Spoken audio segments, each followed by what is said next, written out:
Hello, my name is Kevin McMinn, and here's my audience.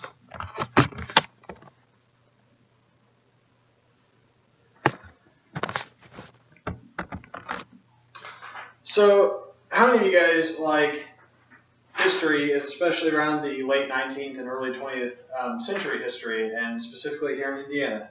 Well, if you do, you should check out Rush County. It's a little town about an hour south of here, and it's really well known for its history around that time. Its buildings were made generally all around that time, and we've had some really famous people that have come out there that have done a lot for the country and have came to be well known throughout history.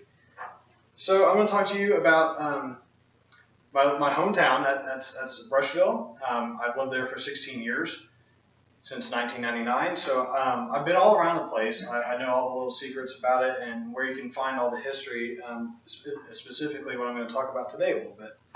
So I want to talk to you a little bit about three things that more or less summarize up the entire feel and community of Rush County. So there's covered bridges, which I'll show you in just a minute. We had Wendell Willkie, a famous presidential candidate that came out of Rushville many years ago, and we have our annual 4-H fair. So to start off with, I want to give you a few details about our covered bridges of Rush County. So here's a picture of one of them. We have a total of 6. They were made by the Kennedy family. They were 1 in 3 prolific bridge builders of the time period. Very famous. They made bridges all across the state, but we were very fortunate to have a great deal of them, 6 in total in Rush County. However, there's an unfortunate tornado in 2008 that came through and destroyed our longest bridge in Moscow, Indiana, just southwest of the main town of Rushville. And we loved our bridges so much that we decided to have it rebuilt. So 2 years later in 2010, we had a man by the name of Dan R. COMM and his sons come back and rebuild the bridge using as much material from the original bridge as they could. They ended up getting, I think, 40% out of the original bridge that they were able to salvage.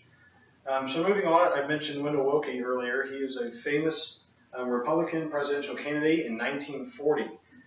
He never actually grew up in Rush County, but he met his wife in Rush County, and they ended up settling there later on in their life. He owned a farm with many fields, and they lived there quite a while until he had an unfortunate heart attack on a train ride back to Rushville, actually, and then they buried him when he got there in Rush County in our city cemetery. So that was one of the famous people that came out of Rush County. There's been a few others, but I want to go ahead and talk to you a little bit about where we really get our sense of community from. That's our 4-H fair every year. So a lot of Rush County is based on agriculture, livestock, farming, etc. So our 4-H fair every year kind of brings together the community under those specific areas. So we have a big livestock showing every year, usually of 4-H kids throughout the county that have raised their cattle, raised their hogs, etc., brought them together, and are showing them off in front of the entire community, what they've done. So we got our grounds by a generous couple by the name of Mr. and Mrs. Lauer in 1940. They donated all of the grounds for the fairgrounds, and a few years later they donated the money for the livestock pavilion that's still there today. So the fair brings us together, and it really just shows us what the legacy of Rush County is. And it gives you that great feel of community that you find in a small farming town. So, in summary, Rushville brings us together. We have our bridges. They show us what life was like way back in the late 1800s, early 1900s, how they built things, and just a great feel of history. We had Wendell Willkie, one of the famous people that came out of Rush County, presidential candidate. And then we had our 4-H fairs that bring us together and give us the sense of community that we've had for many, many years. So Rush County is a source of some rich history and a wonderful community feel to go along with it. Thank you. Here's my audience.